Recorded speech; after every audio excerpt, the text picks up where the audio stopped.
श्री नरेंद्र मोदी जी से आज लद्दाख के हजारों लोगों के साथ मिलकर लद्दाख की मन की व्यथा, मन की बात आपको सुनाना चाहूंगा। यहाँ अगर आप देखेंगे तो एक छोटे प्रदेश जहां लाख 1.5 लाख तो लेह में और लाख 1.5 लाख ही कारगिल में हैं, उसमें से 20-30 हजार लोग यहाँ पर मिलकर आपसे एक गुहार लगा रहे हैं, आपसे एक मन की बात सुना रहे हैं, तो वो हम आपके साथ मिल के सुनाएंगे। कैसा है? आप लोगों की मंशा और आपकी अनुमति लेके मैं प्रधानमंत्री जी को ये कुछ मन की बातें सुनाना चाहूंगा। सबसे पहले तो लद्दाख के लोग आपके बहुत बहुत आभारी हैं और रहेंगे कि आपकी सरकार ने आज से 4 साल पहले लद्दाख की सालों दशकों पुरानी मांग पूरी की। उसका हम बहुत बहुत धन्यवाद करते हैं और करते रहेंगे। और उसके बाद क्योंकि मैं पर्यावरण के क्षेत्र में काम करता हूं, एनवायरमेंटल एक्टिविस्ट हूं, तो मैं आपका बहुत बड़ा प्रशंसक हूं जो आपने सिर्फ भारत में नहीं दुनिया में भी एक रास्ता दिखाया भारत के आदर्शों का, सादगी भरे जीवन का, मिशन लाइफस्टाइल्स फॉर एनवायरनमेंट, जिस पे भी मैं सालों से बोलता आया हूं। आपने इसे दुनिया तक पहुंचाया कि जब तक देश के दुनिया के लोग सादा जीवन नहीं बिताएंगे, ये जो दुनिया का पर्यावरण है वो उसे सह नहीं पाएगा। इसके हम सब आभारी हैं, हम आपका अभिनंदन करते हैं इस बात के लिए। और हम इसके भी आभारी हैं कि जब आपने लद्दाख को यूटी घोषित किया तो इस पर्वतीय प्रदेश, इस संवेदनशील पर्वतीय प्रदेश के संरक्षण के लिए जब 370 नहीं रहा तो आपने लद्दाख के लोगों को भरोसा दिलाया। आपके सरकार के मंत्रियों ने, नेताओं ने यहां आकर दिल्ली से बार बार हमें आश्वासन दिया कि लद्दाख को भारतीय संविधान के अनुच्छेद 244 के 6वें शेड्यूल में संरक्षित किया जाएगा। ये भारत के नेशनल कमीशन फॉर SC/ST के मिनट्स में छपे हुए हैं। ये आश्वासन यहां पोलो ग्राउंड से दिया गया। ये आश्वासन ट्राइबल जनजातीय मंत्री से, न्याय के लॉ मिनिस्ट्री से, होम मिनिस्ट्री से, हर तरफ से हमें ये आश्वासन मिला। और फिर उसके बाद आपके सरकार ने, आपके पार्टी ने एक बार नहीं 2 बार हमें ये आश्वासन इलेक्शंस में, चुनाव में इस तरह के मैनिफेस्टो, घोषणा पत्र के जरिए भी दिया। ये मैं आपको फिर याद दिलाना चाहूंगा और धन्यवाद करना चाहूंगा लद्दाख के इन तमाम लोगों की तरफ से। आपने संसदीय चुनाव में नंबर 1, नंबर 2, नंबर 3 पर रखा है declaration of Ladakh under 6th schedule of Indian constitution, tribal area declaration. ये पार्लियामेंट्री इलेक्शन में आश्वासन दिया गया था 2019 में। और फिर 2020 में जब लद्दाख के लेह जिले में यहाँ का सबसे प्रतिष्ठित चुनाव हुआ पर्वतीय काउंसिल का, हिल काउंसिल का, तो फिर पहले नंबर पर इस मैनिफेस्टो में यही मुद्दा है, constitutional safeguard for Ladakh under 6th schedule of Indian constitution. तो ये आपने हमारे साथ वादे किए, आश्वासन दिए, इन सब का हम फिर धन्यवाद कहना चाहते हैं, क्योंकि हम सोचते हैं कि देर हुई है 3-4 सालों का, मगर अंधेर नहीं है, हमारा ये यकीन है। तो हमारा यकीन ये है कि जब आपने ये आश्वासन दिए तो आप इसे देर सवेर पूरा जरूर करेंगे। मगर दुख के साथ ये कहना पड़ रहा है कि इन घोषणाओं के बाद एक सन्नाटा सा छा गया कुछ महीनों के लिए, फिर एक साल के लिए, फिर नकारात्मक संकेत मिलने लगे कि ये नहीं मिलने वाला है।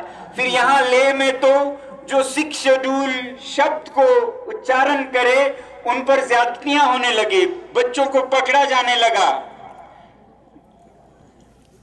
और हमने सोचा कि शायद जिन नेताओं पर हमारा इतना भरोसा था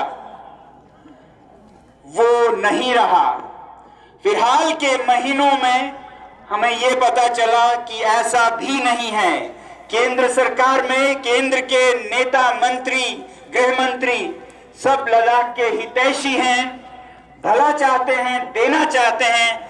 हमें फिर ये पर्दा जो हमारे बीच में केंद्र के साथ आ गया था वो पर्दा फाश होते हुए नजर आया और पता ये चलने लगा कि कुछ औद्योगिक गुट, इंडस्ट्रियल लॉबीज जैसे माइनिंग, खनन, जिनको लद्दाख के ये वादियों में, पहाड़ों में, पर्वतों में पैसा दिखता है, जो कल की नहीं सोचते, आज की लूट मचाने में लगे हैं। हिमाचल में, उत्तरांचल में, पूरे हिमालय में, जिसका खामियाजा यहाँ के लोग हिमालय में भुगत रहे हैं।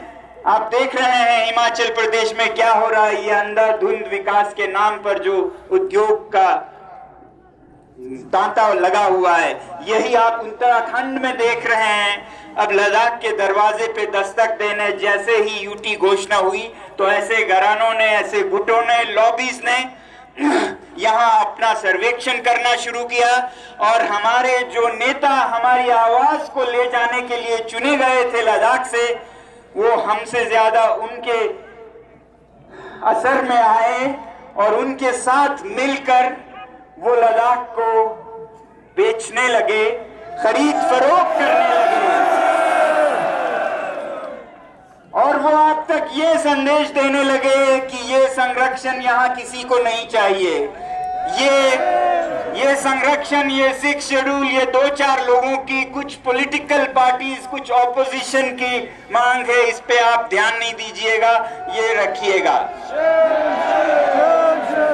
क्योंकि उन्हें पता था कि अगर लद्दाख पर 6 शेड्यूल आ जाए तो फिर ये उद्योग मनमानी नहीं कर पाएंगे, खिलवाड़ नहीं कर पाएंगे, तोड़ मरोड़ जो पर्वतों का हुआ है हर जगह, वो सब यहाँ नहीं हो पाएगा, लद्दाख बचा रहेगा। और वो ये नहीं चाहते थे, तो ये गलत संकेत देने लगे। तो जब उन्होंने ये कहा कि ये कुछ ही लोगों की मांग है, तब लद्दाख के लोगों ने आपको जवाब, संदेश देने के लिए, अपने पैरों से वोट देने के लिए आज यहाँ पर हजारों, दसियों हजारों में लोग जमा होकर इस ठंड में ये जताने के लिए आए हैं कि हम सब इस मांग के साथ हैं। आप इस बहकावे में ना आए जो कुछ मतलबी लोग, वेस्टेड इंटरेस्ट आप तक पहुंचा रहे हैं। हमें उम्मीद है कि आप इनकी आवाज सुनेंगे। 6 शेड्यूल, 6 शेड्यूल, 6 शेड्यूल। भारत माता की, भारत माता की, भारत माता की। तो ये जो मसला है लद्दाख के संरक्षण का, अब ये सिर्फ संरक्षण की, पर्यावरण की भी बात नहीं रही, अब ये एक सच्चाई की लड़ाई भी बन गई है। भारत में हर चीज पर्याप्त है, बहुत है, किसी चीज की कमी नहीं है। कोयला है, तेल है, लोहा है, हर चीज है, मगर आज जो सबसे कम पड़ रहा है वो है भरोसा, ट्रस्ट। भरोसे की कमी, डेफिसिट ऑफ ट्रस्ट भारत बहुत बड़े स्तर पर 2-4 है इससे। और ऐसे में ये एक बहुत बड़ा उदाहरण बनेगा आपकी तरफ से कि जो वादा किया है वो निभाना पड़ेगा। जो निभाएंगे नहीं वो वादा करेंगे नहीं, ऐसी हमारी उम्मीद है ऐसे सरकार से, ऐसे नेताओं से जो कि ईमान के नाम पर ही सत्ता में आए। आपको याद है कि 2011, 12, 13 के इंडिया अगेंस्ट करप्शन में भारतीय जनता ने कितने जोर शोर से भारत में फिर से सच्चाई को वापस लाने की आवाज उठाई, और उसके ठीक बाद भारतीय जनता पार्टी सत्ता में आई, क्योंकि लोगों को ये भरोसा था कि अब साफ होगा हर चीज। मगर आज बदकिस्मती से कहना पड़ रहा है कि आज हर तरफ करप्शन फिर से सर उठा रहा है, देश में और यहाँ लद्दाख में भी। आपको मालूम हो या ना हो, पिछले 3-4 सालों में यूटी लद्दाख में करप्शन हद के स्तर पर होने लगा था। जम्मू कश्मीर में हम मानते थे कि वो सबसे करप्ट राज्य है, लद्दाख में बहुत बड़े स्तर पर होने लगा। कुछ कदम भी उठाए गए, कुछ अदल बदल भी हुए, मगर हमें नहीं लगता है कि सफाई अभी भी है। अगर आप देखें पिछले 3-4 सालों का खनन करें कागजों को, तो बहुत बरमान मिलेंगे आपको करप्शन के। मैं खुद आपको कई ऐसे मिसालें और सबूतें दे सकता हूं। तो ये हाल है लद्दाख का, और ऐसा ही हाल देश में भी लग रहा है। आप बहुत कोशिश कर रहे हैं मगर हालात बहुत अच्छे नहीं हैं। ऐसे में बहुत जरूरी है कि देश को भरोसा हो कि हमारी सरकार, हमारे नेता भरोसे पर खरा उतरेंगे। तो हम लद्दाख से ये गुहार करते हैं कि सबसे पहले तो ये जो इलेक्शन के मैनिफेस्टो हैं उन पर अमल करके आप देश को बताएं कि इलेक्शंस गुड्डा गुड्डी का खेल नहीं है, बच्चों का खेल नहीं है। इसमें जो वचन दिए जाते हैं उन्हें पूरा किया जाता है, और लद्दाख की जनता इसी उम्मीद पर आज यहाँ आई है कि आप ऐसा जरूर करेंगे। हमें बताया गया कि 19 फरवरी को टॉक्स होंगे दिल्ली में। हमें बहुत उम्मीद है कि इस टॉक्स में आप ये साबित करेंगे कि आप वादे पर खरे उतरेंगे और पक्के इरादे से हैं, जैसा हमें आश्वासन दिया गया है। और हम कोई ऐसा चीज नहीं मांग रहे हैं कि जो भारत में संभव नहीं है। हम चांद, हम सितारे नहीं मांग रहे हैं। हम तो भारतीय संविधान के एक अनुच्छेद जिसका हमसे वादा किया था उसी का अमल मांग रहे हैं। और ये अमल कोई ऐसा नहीं है, कभी कभी कुछ लोग ऐसे प्रदर्शित करते हैं कि ये बाहर के लोगों को रोकने का है, ये लद्दाख बाहर, ऐसा नहीं है। मैं आपको बताना चाहूंगा कि ये संरक्षण लद्दाख में जो भी संवेदनशील जगह हैं या संस्कृतियां हैं या जनजातियां हैं उनको बचाने का काम करेगा। अब लद्दाख में जैसे पांगोंग झील है, सोमोरी झील है, बहुत ही संवेदनशील है, फ्रेजाइल इकोसिस्टम है, वहां के लोगों की संस्कृति बहुत ही फ्रेजाइल है। उसे बचाना होगा सिर्फ दिल्ली और लखनऊ के लोगों से नहीं, लेह के लोगों से भी। और हम चाहते हैं कि ऐसे फ्रेजाइल इकोसिस्टम्स को लद्दाख के लोगों से भी बचाएं, और ऐसा प्रावधान देता है 6 शेड्यूल।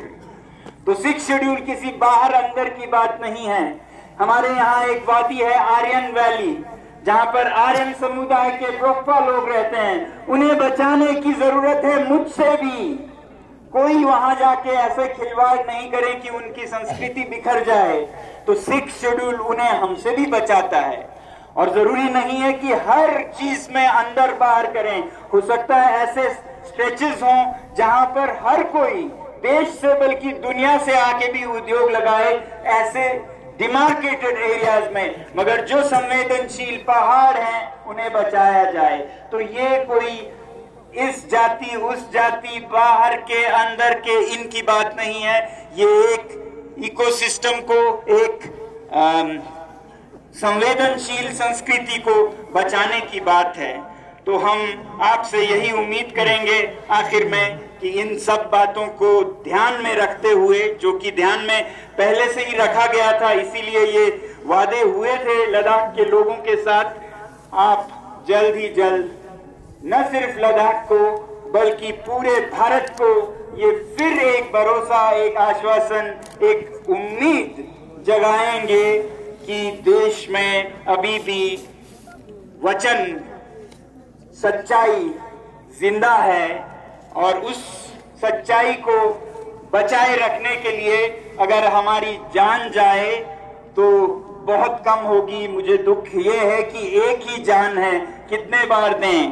तो हम इसके लिए आज भारत में जैसे हम अंग्रेजों से लड़ रहे थे, आज भ्रष्टाचार से, आज झूठ से लड़ने की जरूरत है।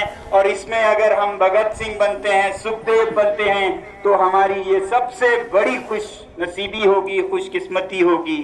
मैं आपका हाथ जोड़कर इस तमाम लद्दाख के लोगों के साथ मिलके फिर एक बार धन्यवाद और फिर एक बार भरोसा आपसे लेने की गुहार लगाता हूं।